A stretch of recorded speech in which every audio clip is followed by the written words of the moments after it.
Le Coran le dit avec une douceur sans égale. Ne désespérez pas de la miséricorde d'Allah. Sourate Az-Zumar 39-53.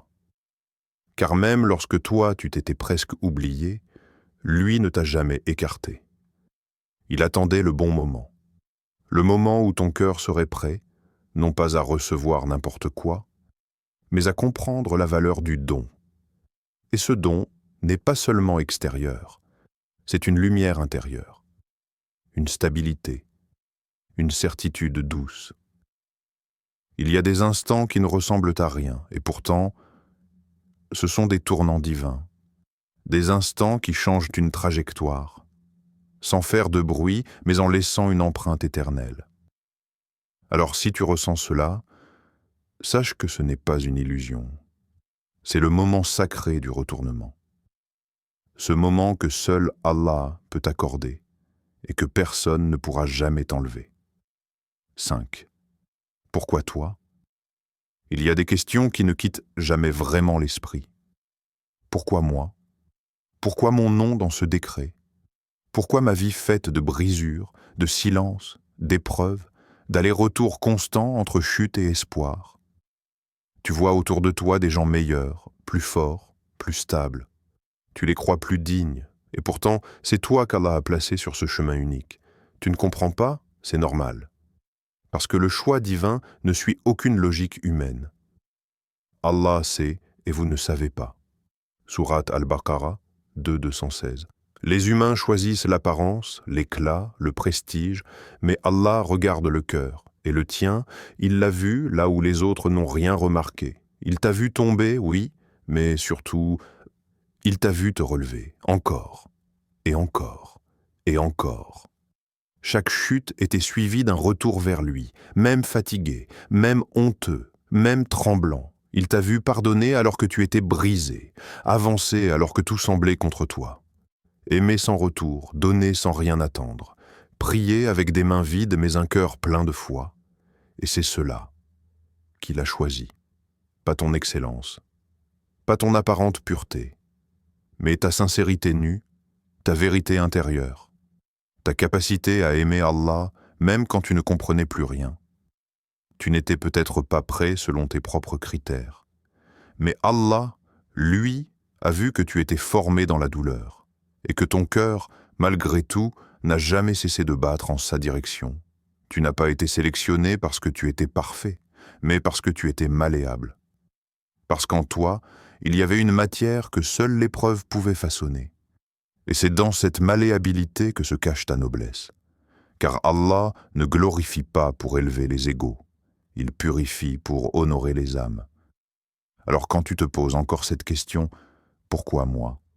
Souviens-toi, parce qu'un jour, dans un instant que seul Allah connaît, il a vu ton cœur résister là où d'autres auraient abandonné.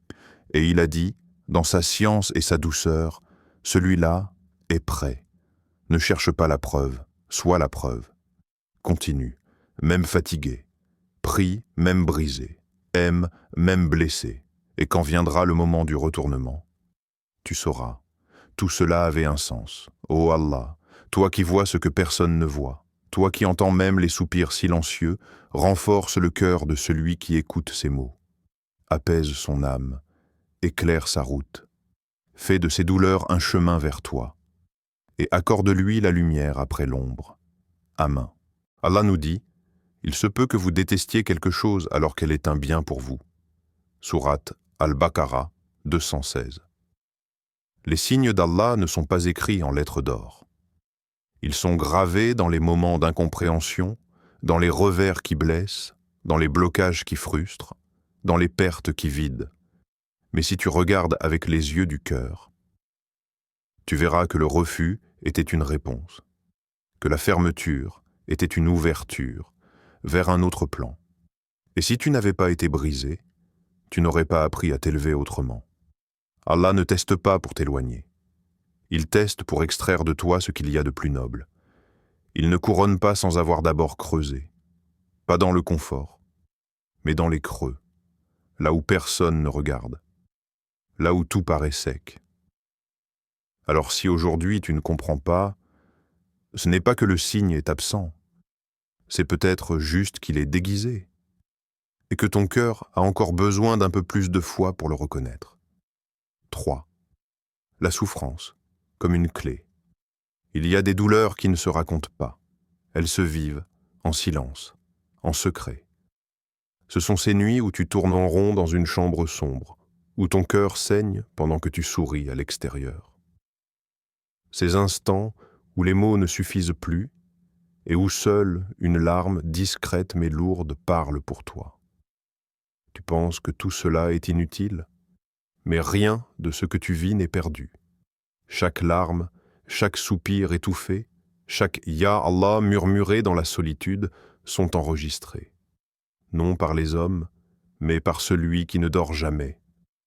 Et ton Seigneur ne perd rien de leurs œuvres. Sourate 11, Hud, verset 115. Il n'y a pas de souffrance vaine dans le décret d'Allah. Parce que ta douleur forge ta destinée, et ta patience, ton endurance silencieuse deviennent des clés spirituelles. Oui, des clés. Pas pour ouvrir des portes ordinaires, mais des portes que seuls les cœurs brisés peuvent pousser, car Allah ne confie pas ses missions à ceux qui fuient l'épreuve. Il les donne à ceux qui ont été brisés sans être corrompus, épuisés sans avoir abandonné la foi. Tu vois, ta douleur est un outil céleste, un verset silencieux que ton âme récite à chaque battement. Chaque cicatrice est un mot, chaque solitude, une ponctuation, et ton cœur, un livre vivant. Un jour viendra où ce verset, écrit en toi, sera récité pour les autres, car ta douleur, bien qu'intime, peut devenir une lumière dans les ténèbres d'un autre. Et c'est ainsi qu'Allah t'utilise. Il t'enseigne dans les larmes pour que tu deviennes un soutien pour ceux qui pleurent. Il t'a permis de tomber pour que tu comprennes ceux qui n'arrivent plus à se relever, et c'est en te relevant avec toutes tes blessures que tu deviens un signe vivant. Tu n'es pas faible parce que tu as souffert. Tu es puissant, car tu as supporté sans t'éteindre. Ta souffrance est une signature, une préparation à quelque chose que tu ignores encore. Et si aujourd'hui tu doutes encore de sa valeur, sache que parfois, les plus grandes âmes se construisent dans les silences les plus lourds et les douleurs que personne n'a vues. 4. Le moment où tout se retourne. Tu ne sais pas exactement quand c'est arrivé. Il n'y a pas eu de bruit.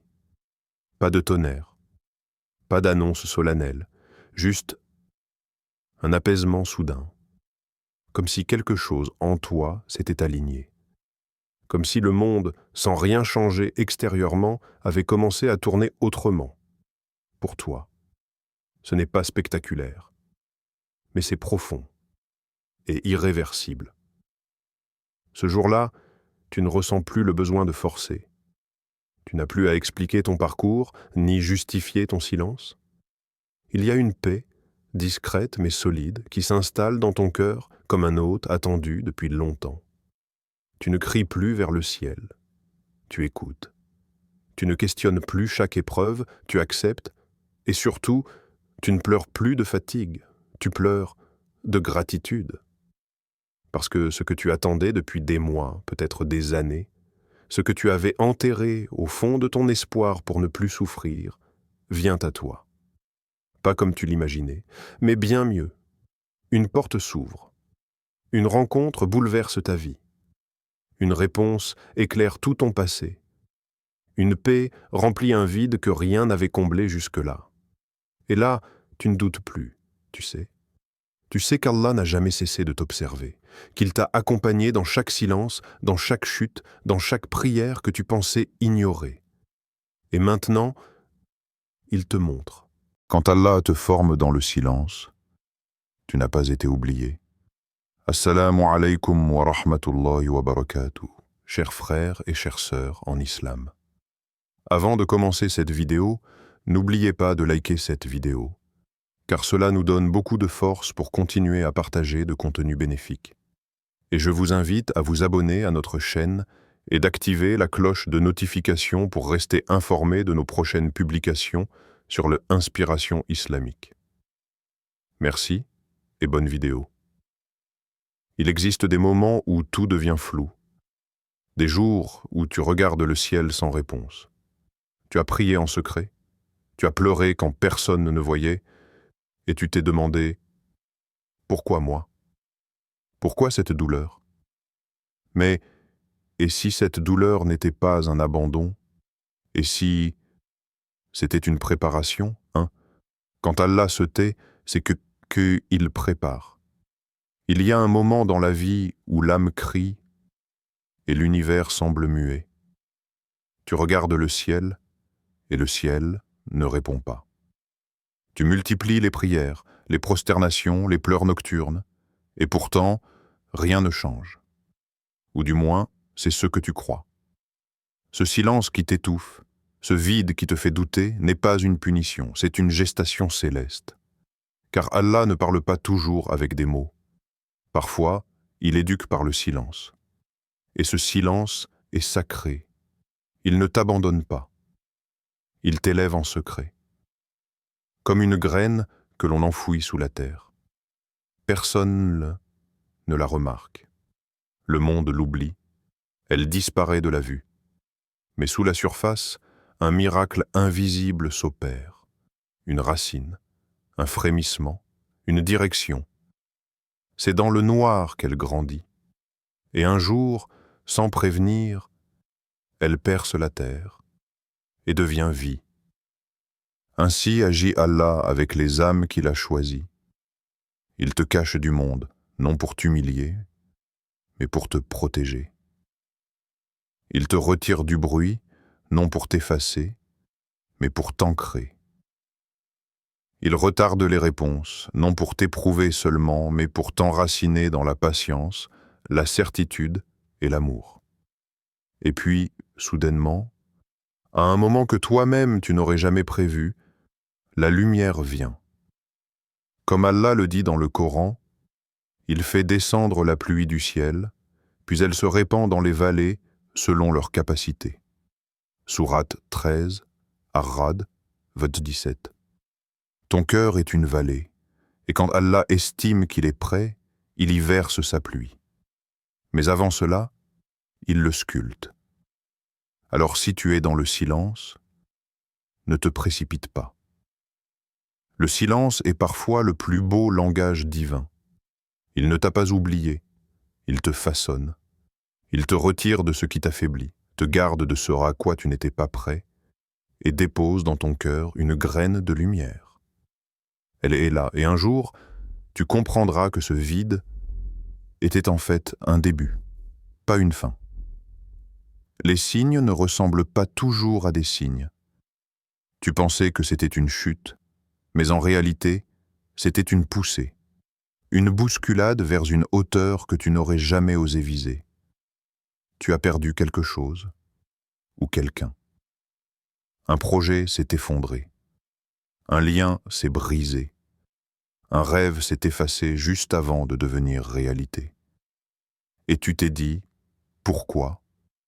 Mais Allah, lui, voyait plus loin. Tu regardais la porte se fermer, lui traçait un sentier invisible que tu ne découvrirais qu'en avançant dans la douleur. Ce que tu appelais injustice était en vérité une protection subtile. Ce que tu appelais abandon était un choix divin, un repositionnement stratégique dans ton destin. Tu ne sais pas toujours reconnaître les signes, parce que les signes d'Allah ne portent pas toujours l'apparence d'un miracle. Parfois, ils ressemblent à une épreuve. Parfois, ils se déguisent en blessure. Et pourtant, ils sont des preuves silencieuses que tu es en train d'être façonné. Le prophète a connu cela. Il a été rejeté par les siens, frappé, humilié, chassé de Taïf. Mais ce rejet n'était pas un échec. C'était une redirection prophétique. Car c'est à Médine, dans un autre lieu, un autre peuple, que la lumière a jailli. Et dans ta vie aussi, peut-être que ce que tu pleures aujourd'hui est ce qui te préparait à recevoir plus grand, ailleurs, autrement.